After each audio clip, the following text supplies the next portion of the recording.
Luc, chapitre 15. Tous les collecteurs d'impôts et les pécheurs s'approchaient de Jésus pour l'écouter.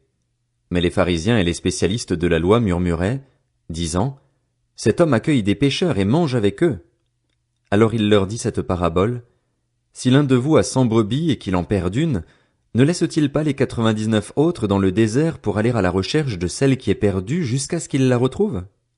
Lorsqu'il l'a retrouvée, il la met avec joie sur ses épaules et, de retour à la maison, il appelle ses amis et ses voisins et leur dit, « Réjouissez-vous avec moi, car j'ai retrouvé ma brebis qui était perdue. » De même, je vous le dis, il y aura plus de joie dans le ciel pour un seul pécheur qui se repent que pour 99 justes qui n'ont pas besoin de changer d'attitude. Ou bien, si une femme a 10 pièces d'argent et qu'elle en perd une, ne va-t-elle pas allumer une lampe, balayer la maison et chercher avec soin jusqu'à ce qu'elle la retrouve? Lorsqu'elle l'a retrouvée, elle appelle ses amis et ses voisines et dit, « Réjouissez-vous avec moi, car j'ai retrouvé la pièce que j'avais perdue. » De même, je vous le dis, il y a de la joie parmi les anges de Dieu pour un seul pécheur qui se repent. Il dit encore, un homme avait 2 fils. Le plus jeune dit à son père, « Mon père, donne-moi la part de l'héritage qui doit me revenir. » Le père leur partagea alors ses biens. Peu de jours après, le plus jeune fils ramassa tout et partit pour un pays éloigné, où il gaspilla sa fortune en vivant dans la débauche. Alors qu'il avait tout dépensé, une importante famine survint dans ce pays et il commença à se trouver dans le besoin. Il alla se mettre au service d'un des habitants du pays, qu'il envoya dans ses champs garder les porcs.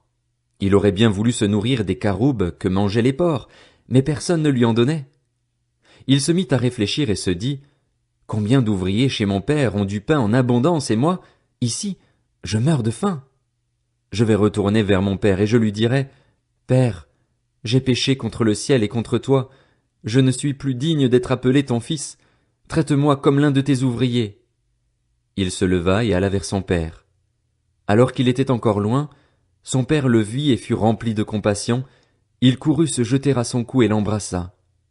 Le fils lui dit, « Père, j'ai péché contre le ciel et contre toi, je ne suis plus digne d'être appelé ton fils. » Mais le père dit à ses serviteurs, « Apportez vite le plus beau vêtement et mettez-le lui.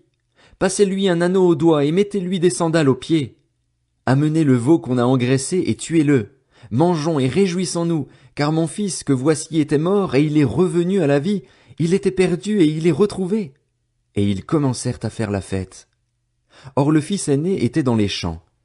Lorsqu'il revint et approcha de la maison, il entendit la musique et les danses. Il appela un des serviteurs et lui demanda ce qui se passait. Le serviteur lui dit, « Ton frère est de retour et ton père a tué le veau engraissé parce qu'il l'a retrouvé en bonne santé. » Le fils aîné se mit en colère et il ne voulait pas entrer. Son père sortit le supplier d'entrer, mais il répondit à son père, « Voilà tant d'années que je suis à ton service sans jamais désobéir à tes ordres, et jamais tu ne m'as donné un chevreau pour que je fasse la fête avec mes amis. Mais quand ton fils est arrivé, celui qui a mangé tes biens avec des prostituées, pour lui tu as tué le veau engraissé. » « Mon enfant, lui dit le père, tu es toujours avec moi et tout ce que j'ai est à toi.